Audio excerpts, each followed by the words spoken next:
بلوچستان کے ضلع قلعہ عبداللہ کا نام ایک قلعے پر رکھا گیا ہے جس کو سردار عبداللہ خان اچکزئی نے 19ویں صدی کے اوائل میں تعمیر کیا اور اسے اپنا نام دیا۔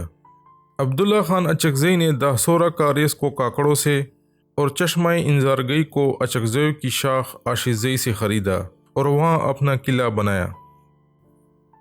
عبداللہ خان اچکزئی کے والد شادی خان اچکزئی سدوزئی دربار میں ارزبیگی کے اعلیٰ عہدے پر فائز تھے۔ ایک ارزبیگی شہریوں کی سرکاری ملازموں کے خلاف شکایات سے نپٹتا تھا۔ 1819 عیسوی میں عبداللہ خان اچکزئی نے اپنے بڑے بھائی یار محمد خان کو قتل کر دیا تاکہ اچکزئی قبیلے کی سرداری اس کو منتقل ہو جائے۔ کوئٹہ پشین گزیٹر میں ایک قصہ درج ہے کہ عبداللہ خان نے اپنے بڑے بھائی یار محمد خان کو پکڑ کر اس کو زمین میں گردن تک دفن کر دیا۔ اس کے بعد اس نے رسی کا ایک سرا یار محمد خان کے گردن سے باندھ دیا اور دوسرا سرا ایک گھوڑے سے باندھ دیا۔ پھر گھوڑے کو گول سرکل میں دوڑایا گیا جس سے یار محمد خان کی گردن ٹویسٹ ہو کر تن سے جدا ہو گئی۔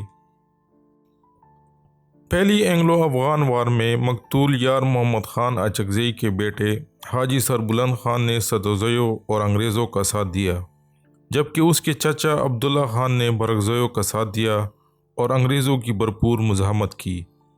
23 ستمبر 1841 کو عبداللہ خان اچکزئی اور اس کے دو بیٹے کابل میں انگریزوں کے خلاف لڑتے ہوئے شہید ہوئے۔ اس کے حریف حاجی سربلند خان انگریزوں کی طرف سے لڑے اور زخمی ہوئے۔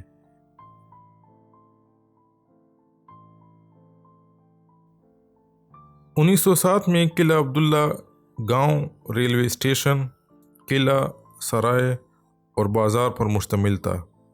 اس کی کل آبادی 344 نفوس پر مشتمل تھی، جس میں 212 اچکزئی، 77 کاکڑ، 40 سید اور 15 دوسرے لوگ تھے۔ اس میں ایک مسجد تھی جس کا امام زکوٰۃ پر گزارا کرتا تھا۔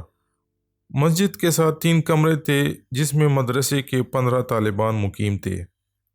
قلعہ عبداللہ گاؤں کو پانی دہسورہ کاریس سے آتا تھا جسے ایک تالاب میں سٹور کیا جاتا تھا۔